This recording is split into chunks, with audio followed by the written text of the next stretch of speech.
Good evening.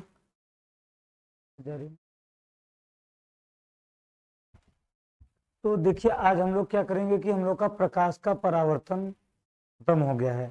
आज हम लोग क्या करेंगे, प्रकाश के परावर्तन से संबंधित क्या, अच्छा 2 दिन क्लास नहीं चली है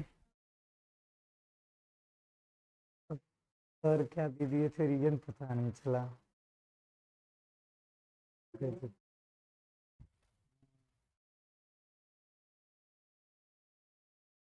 साउंड नहीं आ रहा है, बंद है क्या वहां से? अच्छा।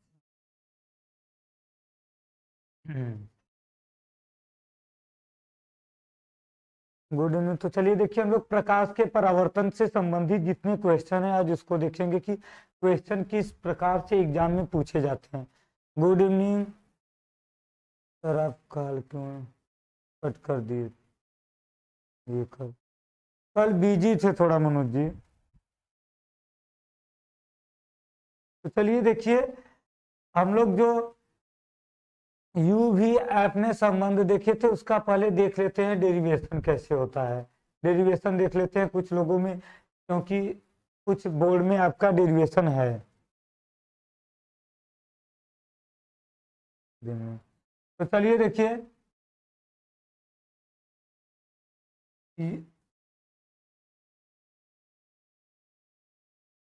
यू भी ऐप में संबंध देखिए, इसमें हम संबंध देखे थे, इसका डेरिवेशन देख लीजिए। कुछ बोर्ड में से अभी जैसे एमपी बोर्ड या कहीं कहीं पर इसका डेरिवेशन खत्म नहीं हुआ है, डेरिवेशन है। तो एक बार डेरिवेशन देख लेते हैं इसका कैसे होता है। Good evening.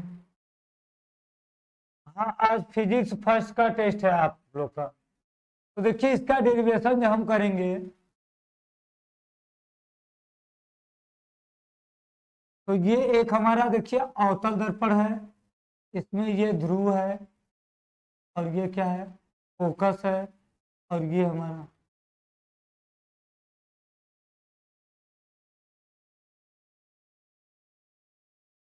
देखिए यहाँ पे ये आ जाएगा फोकस और ये आ जाएगा केंद्र।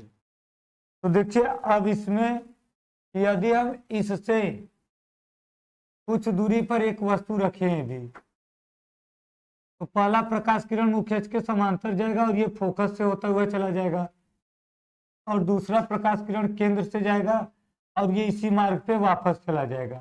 तो यहाँ पर इसका आपका उल्टा प्रतिबिंब ये ए बी है, तो ये बनेगा ए डैश बी डैश, और ये प्रकाश किरण यम रहेगा और यहाँ पे डाल देंगे लंब।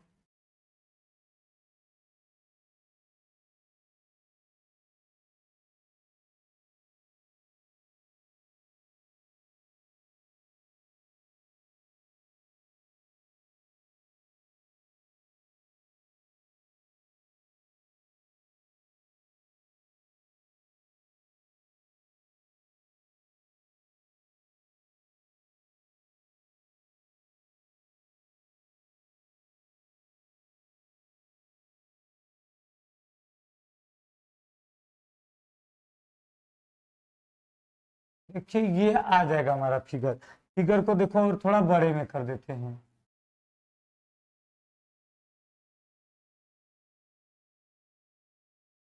देखिए ये हमारा मान लीजिए एक अवतल दर्पण है, और ये क्या है हमारा ध्रुव पी है, फोकस एफ, और ये केंद्र सी। यहाँ पर देखिए एक वस्तु रखी है ए बी, पहला प्रकाश किरण मुख्य अक्ष के समांतर जाएगा और ये फोकस से चला जाएगा, दूसरा केंद्र से जाएगा और इसी पे क्या होगा, वापस चला जाएगा।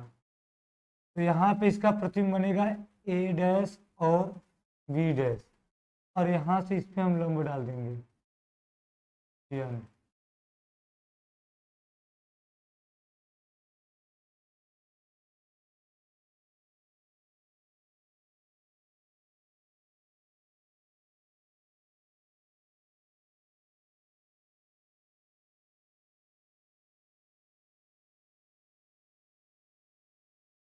देखिए तो ये इसमें हम लिख देंगे कि चित्र में एक अवतल दर्पण है, M1 M2 है, और इसके केंद्र से कुछ दूरी पर एक वस्तु है ए बी, और ए बी का जो दर्पण द्वारा प्रतिबिंब बनता है वो क्या बनता है, केंद्र और फोकस के बीच में उल्टा बनता है, वास्तविक बनता है और वस्तु से छोटा बनता है, ए डैश बी डैश। ये प्रकाश किरण जो मुख्य अक्ष के समांतर जाती है, दर्पण को बिंदु यम पे प्रतिच्छेद करती है, टकराती है, यम से मुख्य अक्ष पर एक लंब डाला गया यम एन। अब उसके बाद जब हम इसका डेरिवेशन देखिए स्टार्ट करेंगे तो हम पहले ये दोनों त्रिभुज लेंगे, त्रिभुज बी ए सी और त्रिभुज किसमें ले लेंगे हम, बी डैश ए डैश सी में।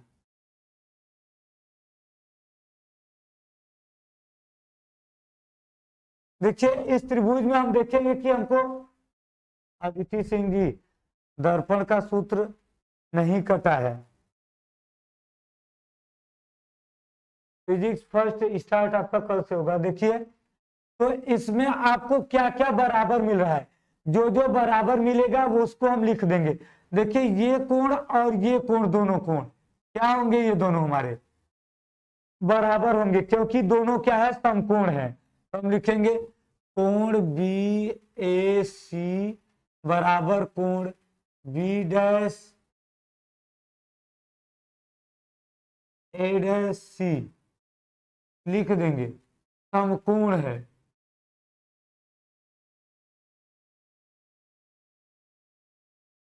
समकोण है।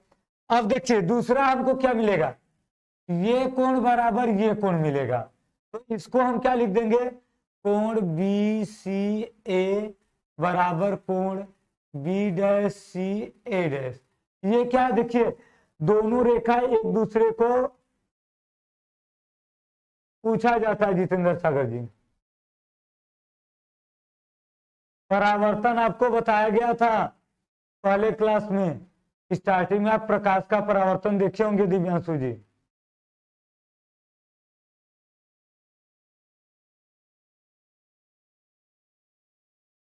फिजिक्स फर्स्ट की क्लास आप लोगों की मंडे से चलेगी हो सकती है।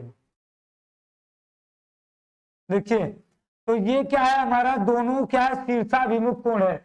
जब दो तिर्यक रेखा एक दूसरे को काटती है तो ये कोण इस कोण के क्या कहलाता है, शीर्षाभिमुख, और ये वाला इस कोण के शीर्षाभिमुख कहलाता है। तो ये दोनों कोण क्या तब हो जाएंगे हमारे शीर्षाभिमुख, तो हम लिख देंगे शीर्षाभिमुख कोण से।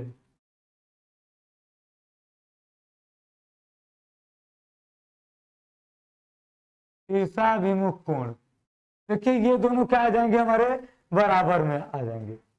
तो अभी तो बताया नहीं है विवेक जी, अभी तो बस आपको ये बताया गया कि ये वस्तु रखा गया, ये इसका प्रतिबिंब है। इस त्रिभुज और इस त्रिभुज में देखेंगे तो ये कोण बराबर है और ये कोण इस कोण के बराबर है, तो ये दोनों कोण क्या है, बराबर है। अब देखिए जब किसी त्रिभुज में दो कोण बराबर होते हैं तो तीसरा कोण ऑलरेडी बराबर हो होता है, क्योंकि त्रिभुज के कोण जो होते हैं, कोणों का योगफल कितना होता है 180 अंश। तो ये कोण क्या, ये दोनों त्रिभुज में दो कोण बराबर है तो तीसरा अपने आप बराबर हो जाएगा, मतलब ये त्रिभुज क्या होंगे, समरूप त्रिभुज कहलाएंगे। ये त्रिभुज क्या कहलाएंगे, समरूप त्रिभुज। तो देखिए लिखेंगे अतः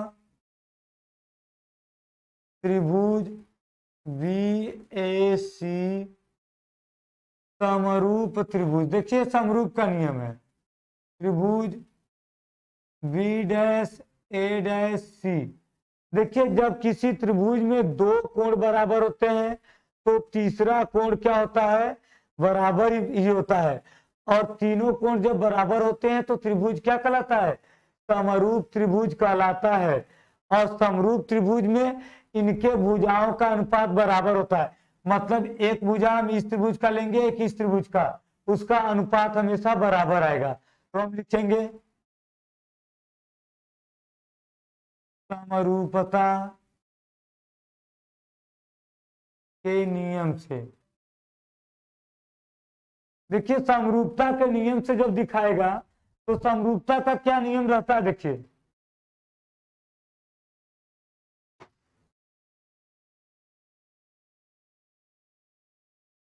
देखिए समरूपता का नियम होगा हमारा, एक ये भुजा ले लेंगे ए बी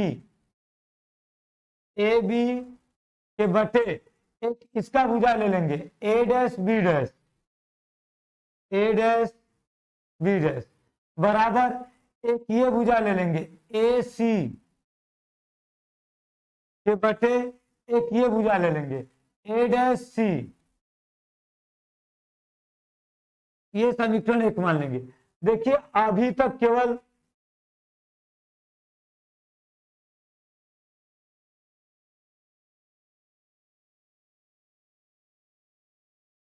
हाँ तो सिद्ध कर रहे हैं शिवांगी जी। देखिए ये पहला है हमारा कि जब ये वस्तु है ये प्रतिबिंब बनेगा, तो इन दोनों त्रिभुज में हम देखेंगे तो देखिए हमको ये कोण और ये कोण बराबर मिल रहे हैं, और ये कोण और ये कोण, दो कोण बराबर मिल रहे हैं, तो तीसरा कोण अपने आप क्या हो जाएगा, बराबर हो ही जाएगा। और जब दिव्यांशु जी परावर्तन आपके पहले ही बताया गया कि प्रकाश का परावर्तन क्या है, आप परावर्तन वाले नहीं थे, क्लास कर रहे थे ना आप लोग, जब चैट पे केवल ध्यान देंगे तो फिर लिखेंगे कहां से। बोले हैं कि चैट बंद करके आप लोग ध्यान दीजिए, नोट्स करिए, ध्यान से सुनिए।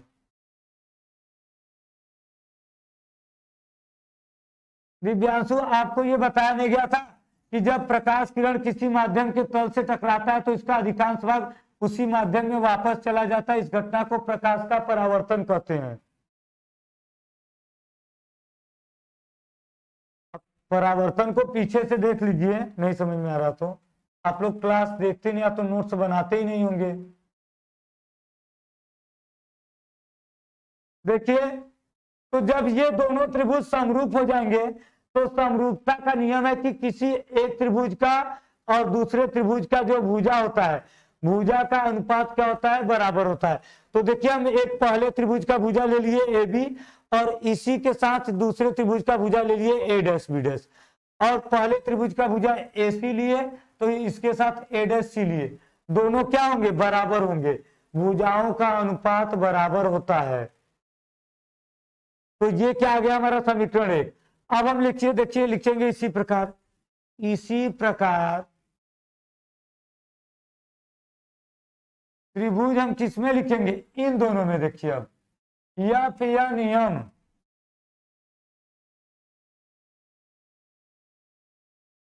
यफ यन यम तथा त्रिभुज किसमें मिलेंगे, ये वाला त्रिभुज, ये यफ ए डैश बी डैश, यफ ए डैश बी डैश।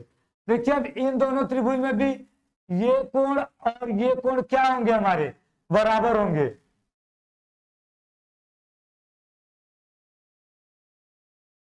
तो देखिए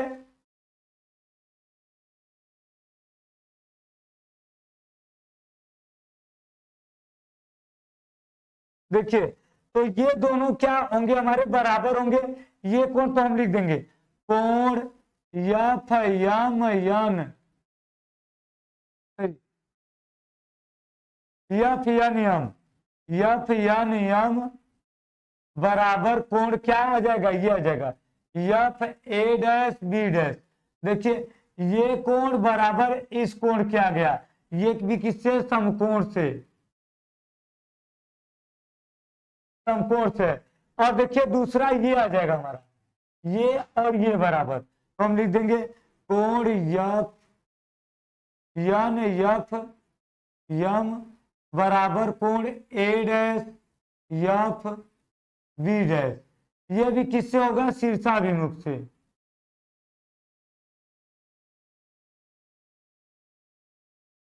देखिए जब ये हो जाएगा तो ये दोनों भी क्या आ जाएंगे, हमारे समरूप आ जाएंगे। तो हम फिर इसमें भी हम वही करेंगे समरूपता के नियम से।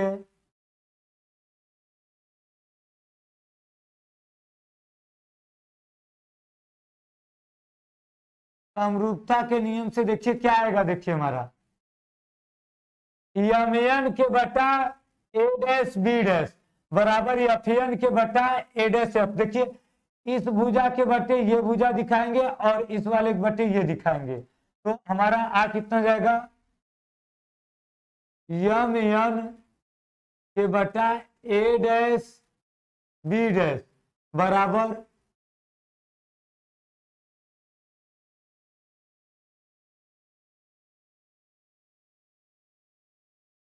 एफ, देखिए एफ यन के बटा ए डैश एफ, देखिए यही है एम एन के बटा A dash B dash, F N के बटा A dash F.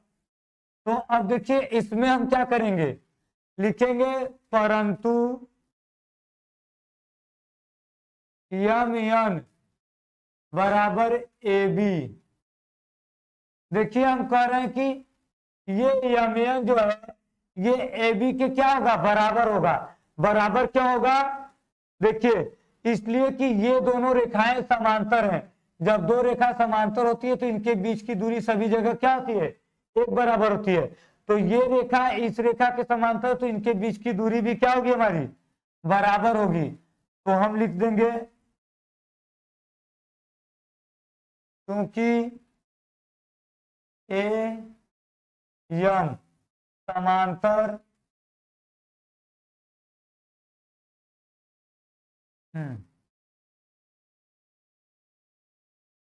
B M, देखिए बी एम समांतर ए पी। देखिए ये रेखा इस रेखा के समांतर है, इसलिए ये दोनों बीच की दूरी क्या हो जाएगी, हमारी बराबर हो जाएगी। जब बराबर हो जाएगी और हम लिखेंगे यदि दर्पण का द्वारक छोटा हो जाए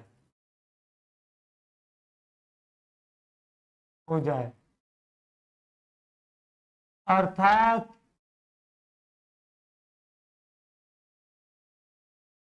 बिंदु एम पी के पास चला जाए तब एफ एन बराबर एफ पी लगभग में। देखिए जब ये दर्पण का द्वारा क्या हो जाएगा, छोटा हो जाएगा। देखिए मान लीजिए कि दर्पण बहुत ही छोटा है, तो दर्पण इतना बड़ा है यहां से यहां तक, तो प्रकाश पास ही जाएगा, यम यहीं पे आएगा तो लंब डालेंगे तो पी के पास जाएगा। तो जब ये बिंदु यम पी के पास जाएगा तो एफ एन खींचे चाहे एफ पी खींचे, दोनों क्या आ जाएगा, बराबर। देखिए जब दर्पण का द्वारक छोटा हो जाए अर्थात बिंदु यम पी के पास चला जाए तब एफ एन बराबर एफ पी क्या आ जाएगा, लगभग में। क्या गलत है भाई राजा कुमार, क्या गलत है बताइए इसमें।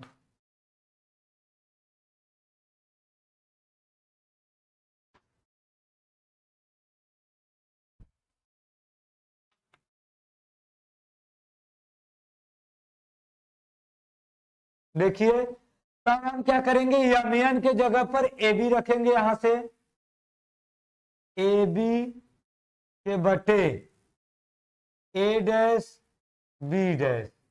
और देखिए यहाँ पे हम क्या रखेंगे, एफ एन के जगह पे एफ पी रखेंगे, एफ पी के बटे ए डैश एफ। इसको समीकरण 2 मान लेंगे।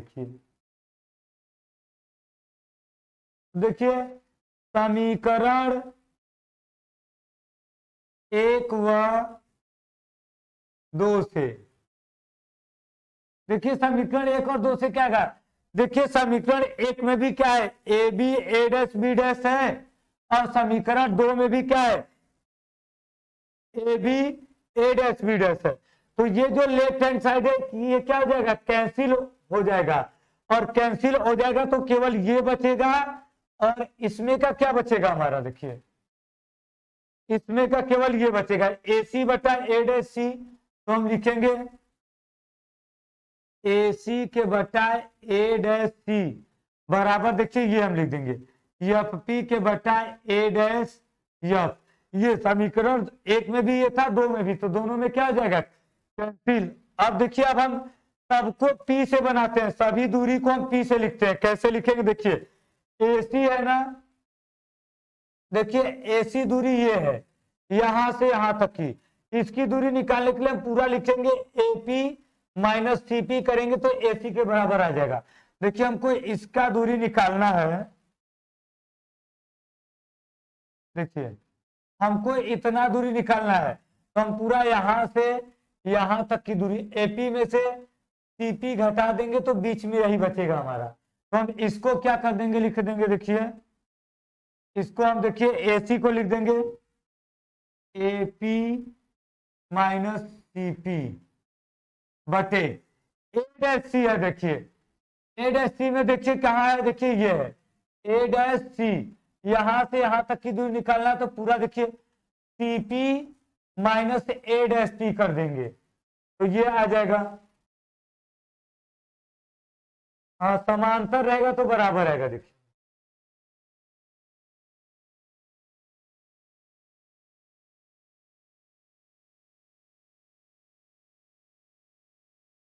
अब देखिए ए डैश सी का देखिए क्या होगा, ये देखिए आ जाएगा हमारा टीपी माइनस ए डैश टी।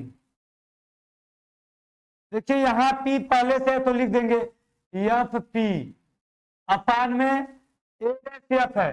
देखिए ए डैश एफ क्या है हमारा, ए डैश एफ ये दूरी है तो पूरा लिखेंगे A dash P minus F P करेंगे तो ये देखिए आ जाएगा हमारा A dash P minus F P.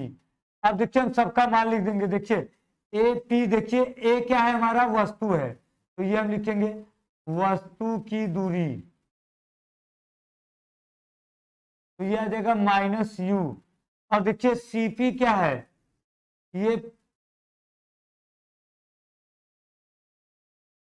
वक्रता त्रिज्या है हमारा,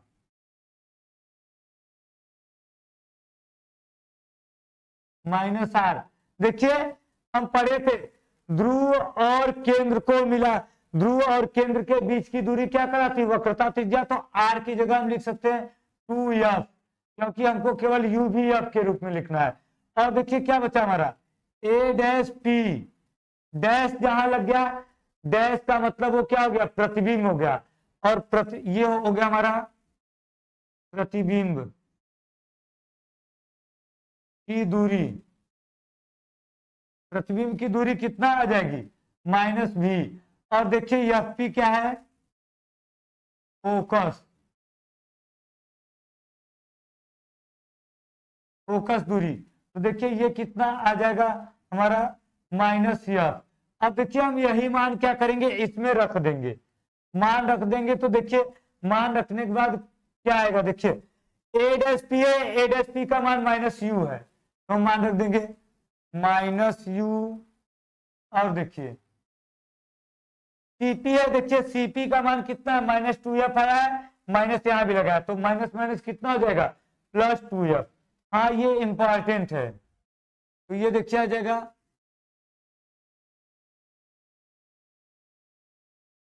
अब देखिए यहाँ पे फिर है सीपी तो फिर आएगा माइनस 2f इसका मान तो रख देंगे माइनस 2f माइनस, देखिए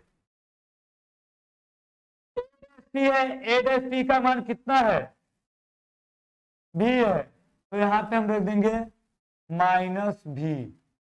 यहाँ देखिए माइनस एफ माइनस भी,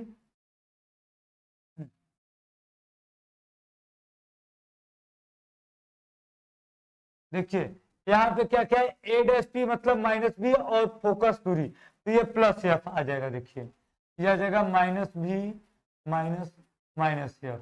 देखिए मान ये हम रख दिए हैं।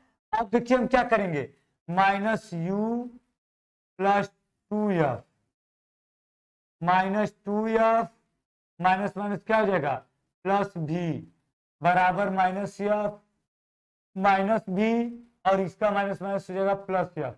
अब देखिए हम तिर्यक गुणा कर देंगे, इसका गुणा यहां करेंगे, देखिए u का गुणा भी में करेंगे तो कितना आ जाएगा माइनस माइनस प्लस आ जाएगा u भी और u का गुणा एफ में करेंगे तो माइनस एफ यू। अब देखिए 2f का गुणा भी में करेंगे तो -2f आएगा, और एफ का गुणा एफ में करेंगे तो क्या आ जाएगा 2f²। देखिए इसका गुणा यहां पर करने पर ये आया है। हाँ बिहार बोर्ड में पूछेगा। अब देखिए एफ का गुणा यहां करिए, देखिए एफ का एफ में करेंगे तो क्या आ जाएगा ये 2f², और एफ का भी में करेंगे तो -fv। देखिए f² से f² कैंसिल। अब देखिए uv को यहीं भी छोड़ दीजिए, इसको इधर लेके जाए। देखिए ये -fv पहले से ये जाएगा तो जाएगा +fu, और ये को इसको इधर करेंगे तो +2fv। तो देखिए यहां पर आ जाएगा uv, ये -fv है, और यहाँ कितना हमारा 2fv है, यहाँ 2 है, यहाँ 1 है, क्या बचेगा fv, और इधर कितना आ जाएगा हमारा +fu। अब हम लिखेंगे uv(f) से भाग देने पर, तो देखिए भाग दे दीजिए। देखिए इधर देखिए हमारा uv, यहां भी भाग दीजिए uv(f) से, और इधर देखिए क्या हमारा fv है, यहां भी भाग दीजिए uv(f) से, और देखिए यहाँ पे क्या हमारा fu है, तो यहाँ भी भाग दे दीजिए uv(f) से। देखिए यहाँ पे आपका uv कट जाएगा, यहाँ पे आपका fv कट जाएगा, और यहाँ पे fu कट जाएगा। यहाँ पे क्या बचा 1/f, यहाँ पे 1/u, और प्लस यहाँ पे 1/v। तो ये हो गया दर्पण का सूत्र। इसको देखिए एक बार ध्यान से समझ लीजिए, अच्छे से पूरा समझा रहे हैं। देखिए फिर से देखिए शुरू से समझा रहे हैं, ध्यान से आप लोग समझ लीजिए इसे।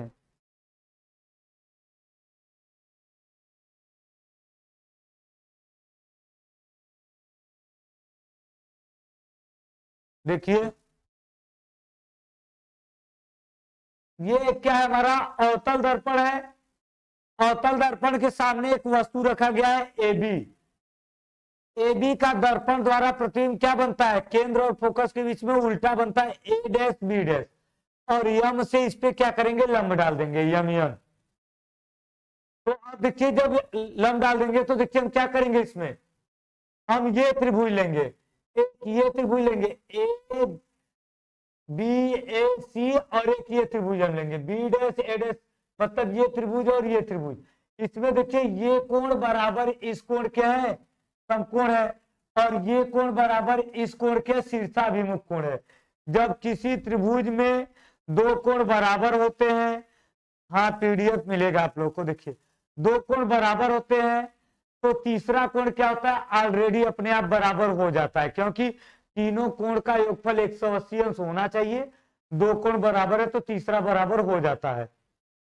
तो जब ये त्रिभुज के तीनों कोण बराबर हो गए तो ये त्रिभुज कैसा त्रिभुज हो गया, समरूप त्रिभुज हो गया। और समरूप त्रिभुज में देखिए उनके भुजाओं का अनुपात क्या होता है, बराबर होता है, ये आप याद रखिए।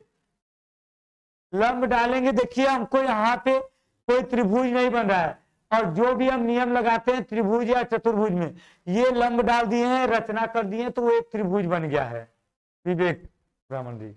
अब देखिए तो ये जब त्रिभुज समरूप हो गए तो इनके भुजा का अनुपात बराबर होगा, मतलब एक इस त्रिभुज का भुजा ले लिए और अपान में एक इस त्रिभुज का भुजा ले लिए, दोनों त्रिभुज का भुजा, अब फिर एक इस त्रिभुज का ये भुजा और एक इसका ये भुजा, तो त्रिभुज के भुजाओं का अनुपात क्या होता है, बराबर होता है।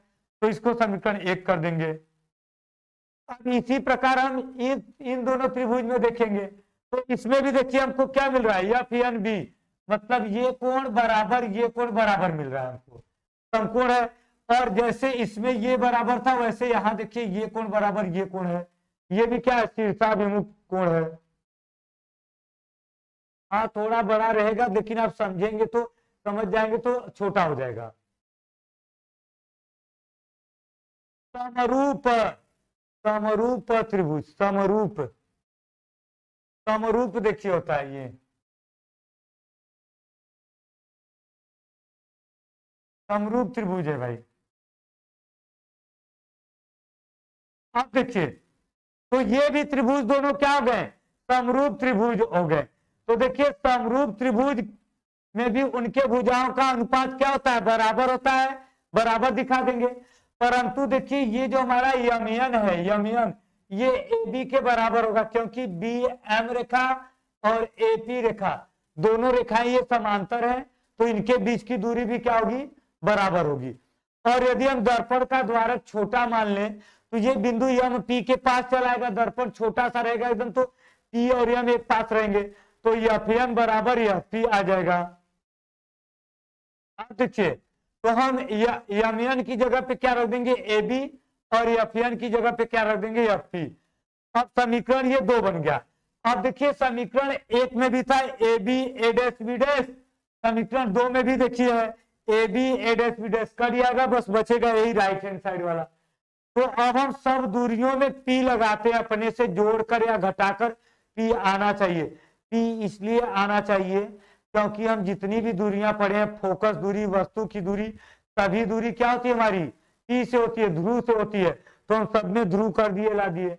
अब देखिए AP क्या है, हमारा वस्तु है, A वस्तु है, तो वस्तु की दूरी को हम U से दिखाते हैं। और CP क्या है, C जिसमें लग जाता है वक्रता केंद्र, मतलब ये हो गया वक्रता त्रिज्या R हो गया, R को हम 2F लिख देते हैं। और A डैश लग गया, डैश लग गया तो डैश का मतलब प्रतिबिंब हो गया, प्रतिबिंब की दूरी को हम B से दिखाते हैं। और FP ये क्या है, फोकस दूरी है, F से दिखाएंगे। ये मान हम क्या करेंगे, देखिए इसमें रख करके, देखिए इसका गुणा हम यहां कराएंगे, देखिए इसका गुणा यहां करा दे, देखिए U का V में कराए तो UV, U का F में कराए तो FU, F का V में कराए तो FB, और F का F में कराएंगे तो F स्क्वायर, और 2F का F में कराएंगे फिर F स्क्वायर, और देखिए V का F में कराएंगे तो FB, 2F स्क्वायर कट गया। अब देखिए इधर केवल UV को छोड़कर इन दोनों को इधर करिए, माइनस लगे हैं तो इधर क्या लग जाएंगे, प्लस। अब यहाँ देखिए एक माइनस पहले से है, ये प्लस है, ये एक बचेगा और एक ये बचेगा FU। U भी F से दोनों पक्षों में भाग दे दो, भाग दे देंगे,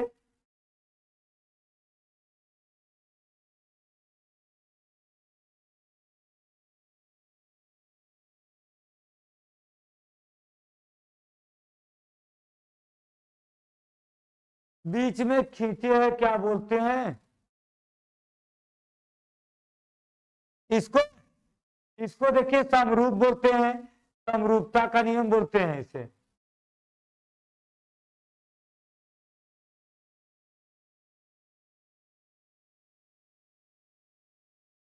अंकल सर ठीक है, राजकुमार जी, राजा कुमार जी।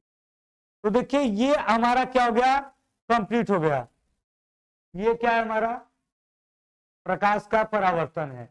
आप लोग जो लोग नोट कर रहे हैं, 1 मिनट इसको 1 मिनट उसको नोट कर लीजिए, दोनों को, दोनों पेज।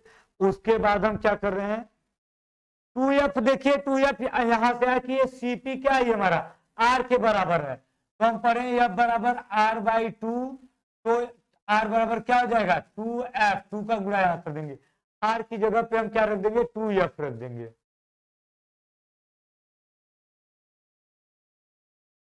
नोट कर लीजिए, फिर आगे आप क्वेश्चन बताते हैं कि क्वेश्चन किस टाइप का इसमें पूछा जाता है।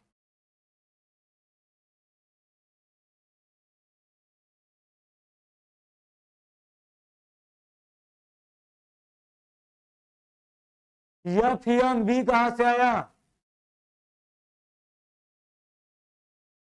देखिए ये है ना F M, F M B कहां पर है, अरे F A dash B dash है भाई, F A dash B dash है। और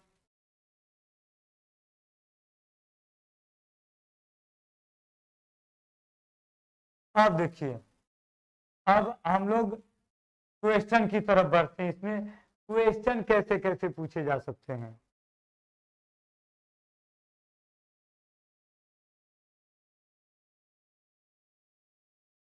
हाँ टेस्ट आपका 6 बजे से है। तो देखिए क्वेश्चन इस पे अब हम एक देख लेते हैं, देखिए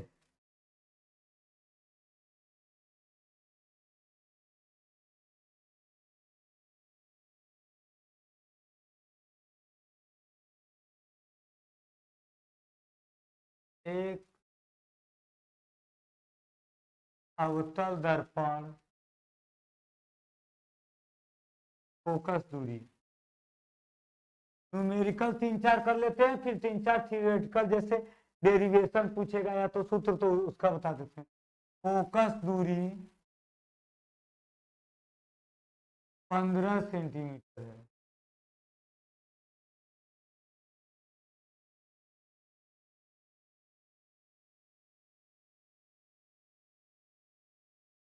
दर्पण से 25 सेमी दूरी पर 3 सेमी लंबी मोमबत्ती रखी है।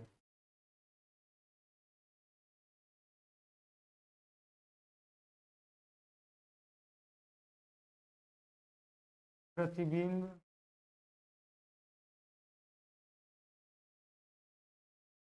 की स्थिति प्रकृति और लंबाई बताइए।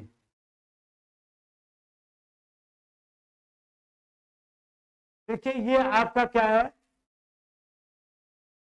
ये आपका क्या है क्वेश्चन है। देखिए न्यूमेरिकल, इसमें देखिए न्यूमेरिकल क्या है आपका, दे दिया है कि एक अवतल दर्पण की फोकस दूरी 15 सेंटीमीटर है, एफ का मान 15 सेंटीमीटर है। एक बार भाग फिर से दे दीजिए। देखिए भाग देने के लिए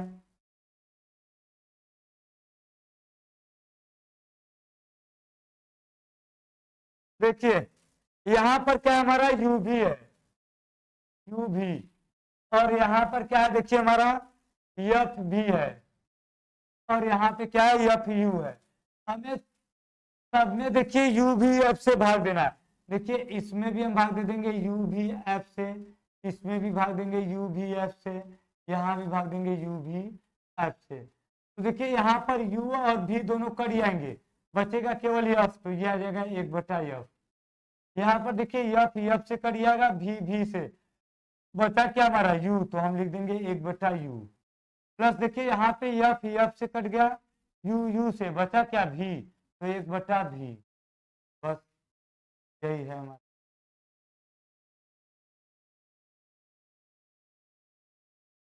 देखिए ये क्वेश्चन है, इसको देखिए सॉल्व कैसे करेंगे। इसमें देखिए दिया है फोकस दूरी 15 सेंटीमीटर है और वस्तु की दूरी 25 सेमी है, वस्तु की लंबाई भी दे दिया है 3 सेंटीमीटर है।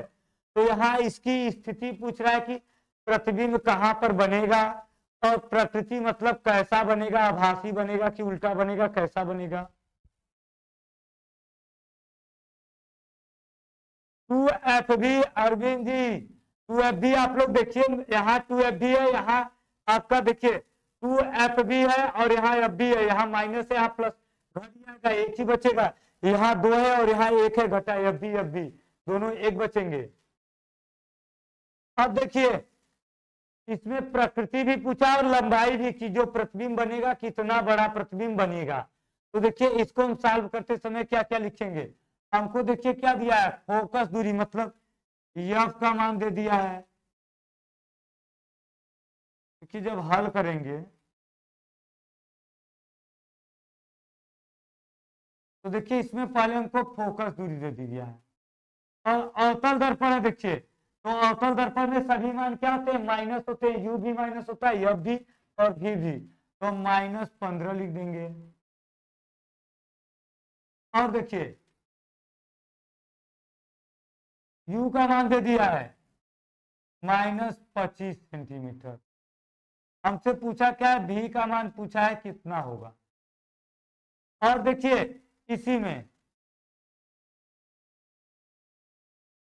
आपको ओ का मान दे दिया है, ऑब्जेक्ट 3 सेंटीमीटर, और पूछ लिया है आई का मान मतलब इमेज का मान, प्रतिबिंब की लंबाई पूछ दिया है, कितना दे दिया है, ये पूछा कितना होगा।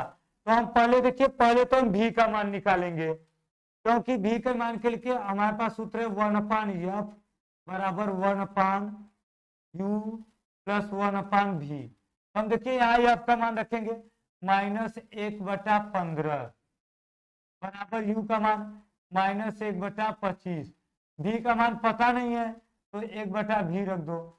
अब देखो भी को यहीं पे रहने दो, u को इधर इधर करेंगे तो क्या हो जाएगा, प्लस आ जाएगा, इधर माइनस एक साइड प्लस आ जाएगा, 1/25 -1/15 आ जाएगा। अब देखिए एलसीएम दोनों का होगा, लसा जब लेंगे तो 25 और 15 का एलसीएम कितना आ जाएगा हमारा, 75 आ जाएगा, 75। अब देखिए इस एलसीएम में 25 का भाग देंगे, अरे यार तो पक्षांतर करेंगे तो प्लस तो लिखे हैं 2f भी, यहाँ एक पहले से -f भी था ना, तो ये 2f भी इधर जाएगा तो प्लस होगा। अब यहाँ -f भी है तो कितना बचेगा, f भी बस बचेगा ना। तो देखिए 25 का भाग दे देंगे तो 3 आएगा, तो ये आ गया हमारा 25 यहाँ 75, और 15 का भाग देंगे तो 5 आ जाएगा। अमन प्रजापति 37.5, बहुत सही है, सही है आपका। तो देखिए यहां से हमारा भी बराबर, इसको भी हम उल्टा कर देंगे, 75 को ऊपर कर देंगे और 5 में से गया माइनस आ जाएगा हमारा 2, तो ये आ जाएगा कितना हमारा -37.5। ये देखिए एक उत्तर हमको मिल गया, और हमें क्या निकालना है, दूसरा निकालना है। देखिए तो देखिए दूसरे का उत्तर कैसे आएगा, देखिए देखिए यही पे हम सॉल्व कर देंगे। हम देखिए पढ़े हैं I/O बराबर -v/u, I बराबर कितना आ जाएगा -v/u इंटू ओ आ जाएगा। तो देखिए -v का मान कितना आ गया है, सीधे सीधे हम या तो रख दे 37.5 या तो ये रख दे 75/2 रख दे, तो हम रख दे 75/2 माइनस है और माइनस एक बाहर भी लगा है, बटे कितना आ जाएगा, u का मान कितना है 25 और गुड़े o का मान कितना है 3। तो देखिए माइनस माइनस पहले तो प्लस आ जाएगा, ये आ जाएगा 75/2 गुड़े 25 गुड़े 3। देखिए 25 से कम 25, 25 यहाँ 75 कर दिएगा, 3 त्रिके 9 के बटा 2, 4.5 सेमी, ये आ जाएगा। अभिषेक शुक्ला जी सही था, 37.5 सही है। अमन प्रजापति 4.5 सही है। तो देखिए हमने पहले क्या किया, इसमें पहले हमने ये मान दिया था और ये दोनों मान पूछ रहा था, लिख दिया। अब इस सूत्र से पहले हमने भी का मान निकाल लिया 37.5। जब भी का मान आ गया तो हम रेखीय आवर्धन पढ़े हैं, तो ये यहाँ से आ जाएगा। ये सब क्वेश्चन जो पूछे जाते हैं लॉन्ग नंबर में, जिसमें प्रतिबिंब भी पूछेगा, उसकी लंबाई भी पूछेगा। ये फार्मूला रेखीय आवर्धन में पढ़ाया था अभिषेक शुक्ला जी पिछले लेक्चर में। देखिए रेखीय आवर्धन प्रतिबिंब की लंबाई और वस्तु की लंबाई के अनुपात को रेखीय आवर्धन नियम कहते हैं, फार्मूला आप वहां पढ़े थे ये।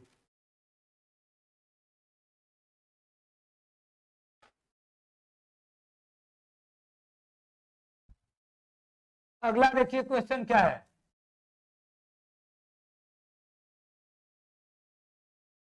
एक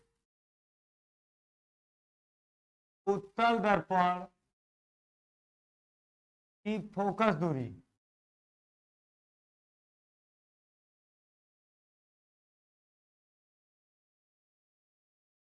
15 सेंटीमीटर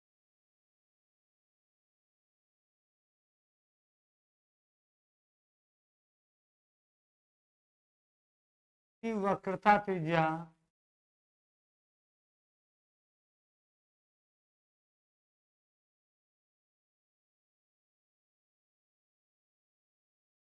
होगी। देखिए वक्रता त्रिज्या कितनी आपकी होगी, देखिए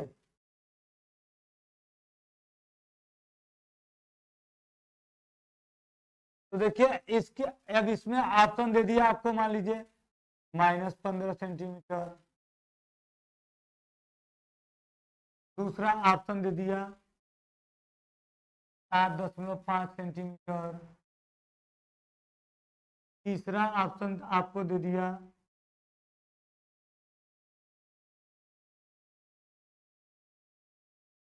-30 सेंटीमीटर, और चौथा ऑप्शन दे दिया आपको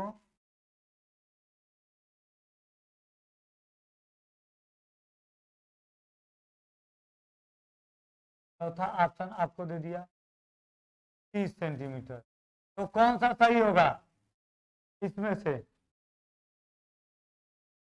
अरे 75/2 यार, देखो यहां से आएगा ना, ये देखो यार 5 माइनस कितना है, 3 - 5 है, 2 आएगा, यहाँ पे आ जाएगा 2/75 बराबर 1/v। जब इस v को ऊपर करेंगे तो ये भी 75 क्या हो जाएगा, उल्टा आ जाएगा।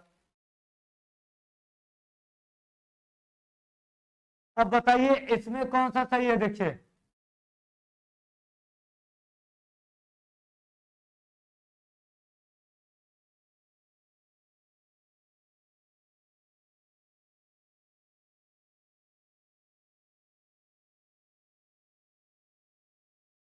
इससे भी देखिए ये आपका ऑप्शन सही होगा, क्योंकि देखिए हम पढ़े हैं F बराबर R/2, और हमसे पूछा वक्रता त्रिज्या R का मान, तो R बराबर क्या होगा 2F।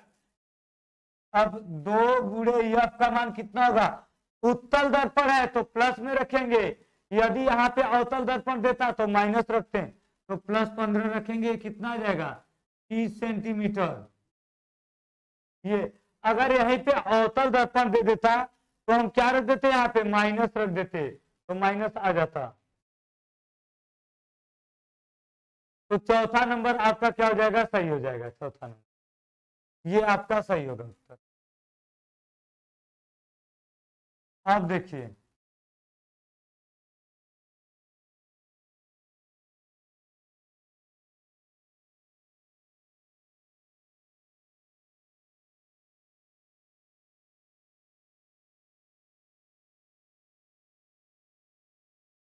एक तल दर्पण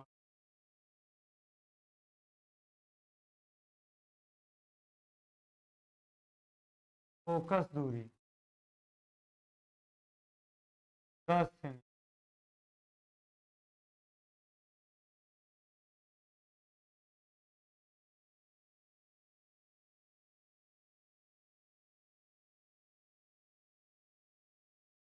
वस्तु कितनी दूरी पर रखी जाए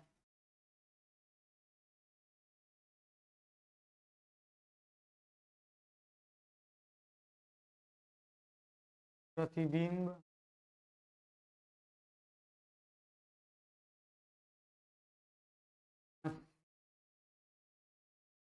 दूरी पर बने।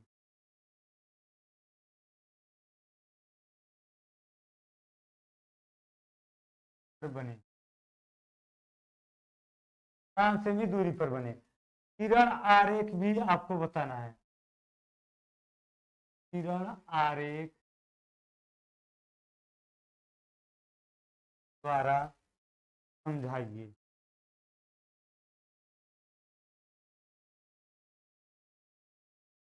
देखिए इस टाइप का अगर क्वेश्चन दे देता है कि एक उत्तल दर्पण की फोकस दूरी कितनी है, 10 सेंटीमीटर है, इससे वस्तु कितनी दूरी पर, वस्तु क्या हो इससे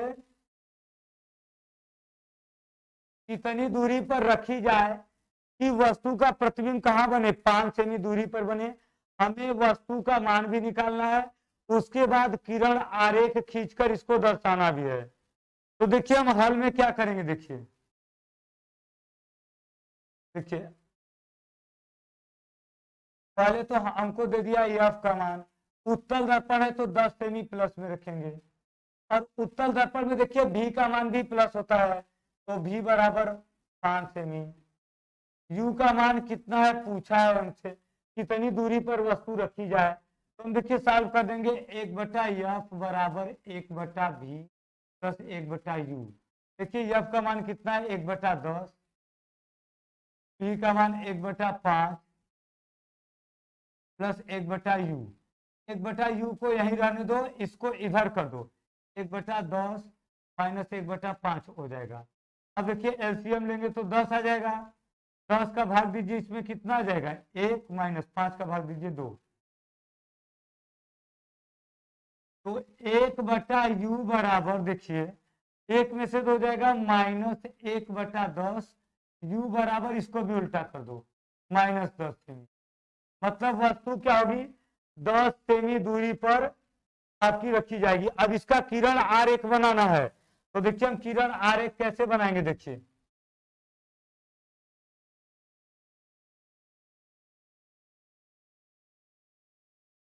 किरण आरेख देखिए हम बनाएंगे, पहले एक उत्तल दर्पण बना लेंगे और ऐसा उत्तल दर्पण बनाएंगे जिसकी फोकस दूरी मतलब जो यफ का मान है, यफ का मान वो कितना हो, यफ का मान 10 सेमी पर आए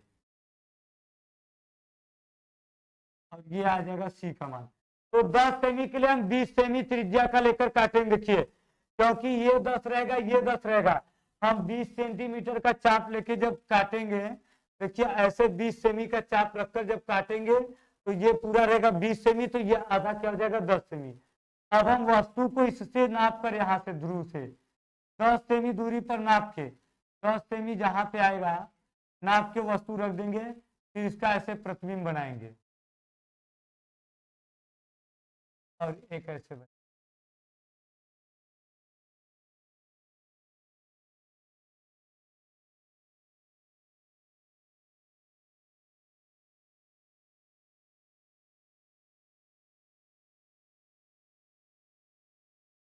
हमें फोकस भी 10 पे रखना है और केंद्र भी।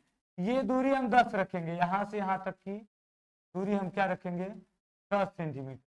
और फिर 10 सेमी दूरी पर क्या करेंगे हम एक वस्तु यहां रख देंगे। इसका पहला प्रकाश किरण ऐसे जाएगा, दूसरा ऐसे जाएगा। ये देखिए ऐसे चला जाएगा, देखने पर लगेगा फोकस से, तो यहाँ पर ये काटेगा जहां पे ये 5 सेंटीमीटर पे आएगा। देखिए यही किरण आरेख बनाएंगे, इसका दूरी जब हम नापेंगे तो ये आएगा 5 सेमी दूरी। हम क्या करेंगे पहले एक अवतल दर्पण बना लेंगे, फोकस 10 सेमी इंची पे रख के फोकस रख लेंगे और 10 सेमी पर केंद्र, और इधर 10 सेमी दूरी पर एक वस्तु रखेंगे। इसका प्रतिबिंब बनाएंगे तो जहां पर काटेगा वो 5 सेमी दूरी पर काटेगा, तो ये इसका क्या हो जाएगा किरण आरेख हो जाएगा, किरण आरेख द्वारा। अगर क्वेश्चन ये दे दे देखिए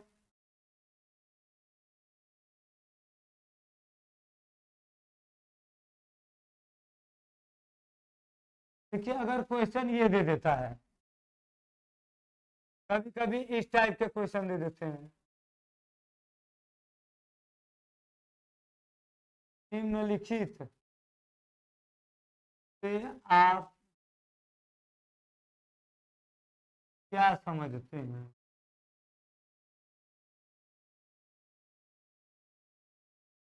समझते हैं, आपको पहला दे दिया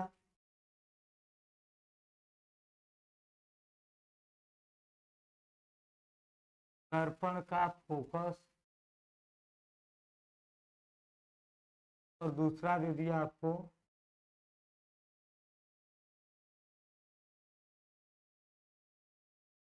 वक्रता त्रिज्या।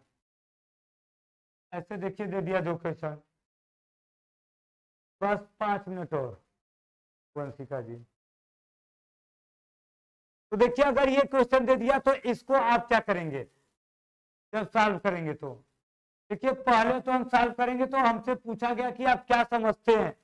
हम टोटल 6-7 पॉइंट बताए थे, दर्पण का द्वारक, मुख्य अक्ष, वक्रता केंद्र, वक्रता त्रिज्या, फोकस, फोकस दूरी। इसमें से ऐसे ही एक दो कोई पूछ देगा तो हम पहले क्या लिखेंगे फोकस। तो फोकस क्या होगा देखिए मुख्य अक्ष के समांतर चलने वाली किरणें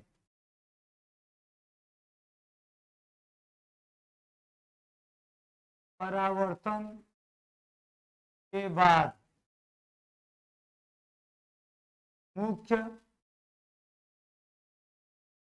अक्ष को इस बिंदु पर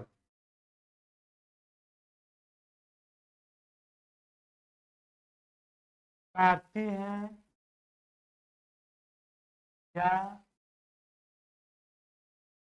काटती हुई प्रतीत होती हैं, प्रतीत होती हैं, उसे क्या कहते हैं? फोकस कहते हैं। देखिए पिछले क्वेश्चन का आंसर आपका देखिए यही है ना, कि इसमें दिया था कि कितनी दूरी पर रखा जाएगा, तो प्रतिबिंब 10 सेमी दूरी पर रखा जाएगा, और इसका किरण आरेख बनाना था। 10 सेमी दूरी पर वस्तु लेकर यही प्रतिबिंब बना देंगे, जो हम प्रतिबिंब बनाते हैं इसे, बस। हाँ तो देखिए फोकस दूरी नहीं पूछा है अमन प्रजापति जी, केवल फोकस पूछा है, फोकस दूरी नहीं पूछा है, केवल फोकस। तो ये आ गया। अब देखिए इस चीज को हम फिगर से कैसे समझेंगे। देखिए ये क्या है? हमारा उत्तल दर्पण है, तो ये क्या है? मुख्य अक्ष है, ये मुख्य अक्ष। देखिए इसके समांतर आने वाली प्रकाश किरणें परावर्तन के पश्चात जिस बिंदु पर मिलेंगी यही क्या कहलाएगा? फोकस। और यदि यही उत्तल दर्पण में होता है, देखिए तो देखिए उत्तल दर्पण में किरण ऐसे जाती है, इधर चली जाएगी, और हमको देखने पर लगेगा कि कहीं से आ रही है, ये फोकस है। तो कभी कभी मिलती है, काटती है, जिस बिंदु को काटती है या जिस बिंदु पर काटती हुई प्रतीत होती है, उसे क्या कहते हैं हम? फोकस। ये देखिए था किरण आरेख। देखिए ये समझाना है कि एक अवतल दर्पण है, इसकी फोकस दूरी 10 सेमी रख देना, माप कर आप स्केल से यहाँ तक 10 सेमी रख देंगे, और यहाँ से 10 सेमी दूरी पर एक वस्तु भी रख देंगे, इसका प्रतिबिंब बना देंगे। ये ऐसे जाएगा, यहाँ से चला जाएगा ऐसे, और एक यहाँ जो केंद्र रहेगा सी की ओर आएगा ऐसे, ये ऐसे आएगा। तो जहां काटेगा एक दूसरे को, यही इसका क्या हो जाएगा? प्रतिबिंब। यही है। सबसे पहले सवाल का प्रकृति। ठीक है, देखिए सबसे पहला जो सवाल था,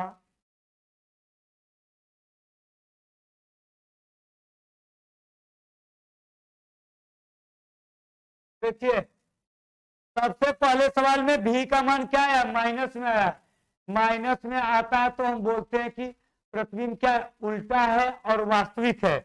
और देखिए वस्तु की लंबाई 3 सेमी थी, प्रतिबिंब की लंबाई क्या है? 4.5।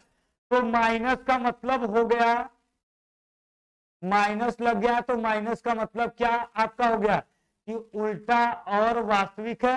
और यहां दिख रहा है कि 4.5 वो 3 सेमी था। देखिए वस्तु कितना था? 3 सेमी, और प्रतिबिंब कितना गया? 4.5। तो हम लिख देंगे प्रतिबिंब उल्टा, वास्तविक और वस्तु से बड़ा बनेगा।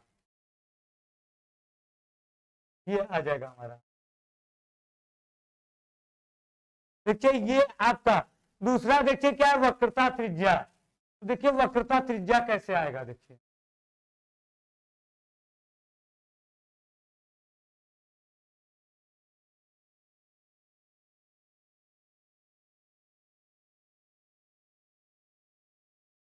वक्रता त्रिज्या, देखिए ये इसका क्या रहेगा? देखिए परिभाषा ये रहेगा कि ध्रुव, दर्पण के ध्रुव लिखिए,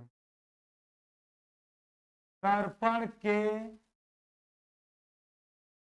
ध्रुव और केंद्र के बीच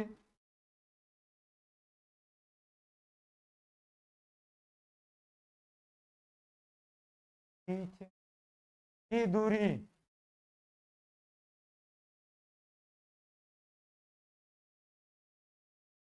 वक्रता त्रिज्या कहलाती है। इसे आर से व्यक्त करते हैं।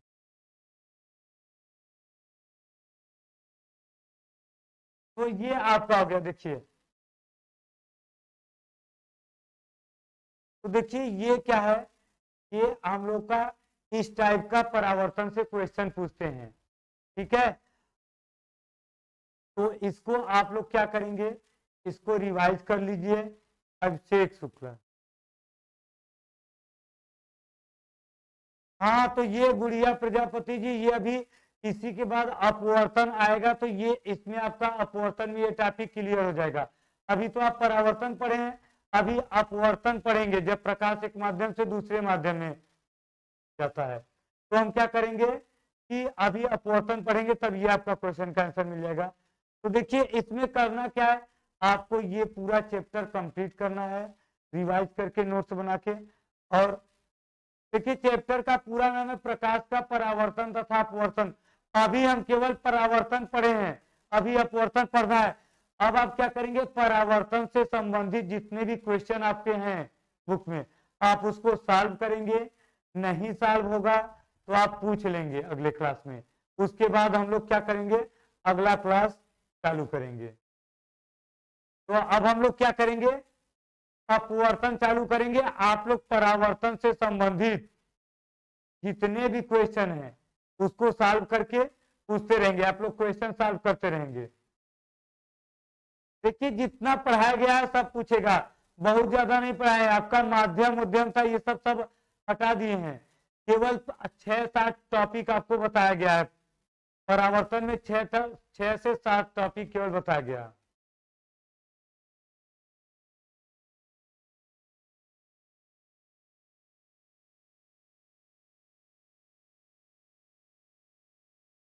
ठीक है, चलिए, तो इसको आप लोग क्या करेंगे, रिवाइज कर लेंगे।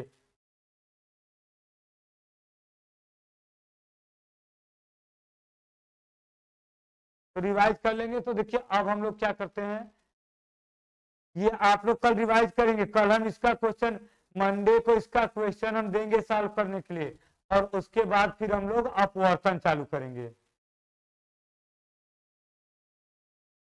फोकस का डिफिनीशन देखिए, ये है आपका, मुख्य अक्ष के समांतर चलने वाली किरणें परावर्तन के बाद मुख्य अक्ष को जिस बिंदु पर काटती हैं, मिलती हैं या तो काटती हुई प्रतीत होती हैं। बताए तो कि आपका पूरा टॉपिक है अदिति सिंह जी, टॉपिक पूरा है। किरण प्रकाशिकी और प्रकाशिकी यंत्र है, तो इसमें देखिए अभी आपको केवल प्रकाश का परावर्तन और अपवर्तन पढ़ना है, और प्रकाशिकी यंत्र आपको अलग से पढ़ाया जाएगा, जिसमें आपके आएंगे सूक्ष्मदर्शी, दूरदर्शी, सब अलग से। हाँ, डेली पढ़ाया जाएगा, कुछ प्रॉब्लम था इसलिए डेली नहीं क्लास चला। तो आप लोग अब इसको रिवाइज करके रखेंगे। हम लोग अगले क्लास में क्या करेंगे, नेक्स्ट क्लास में पहले इसका क्वेश्चन हम देंगे आप लोगों को।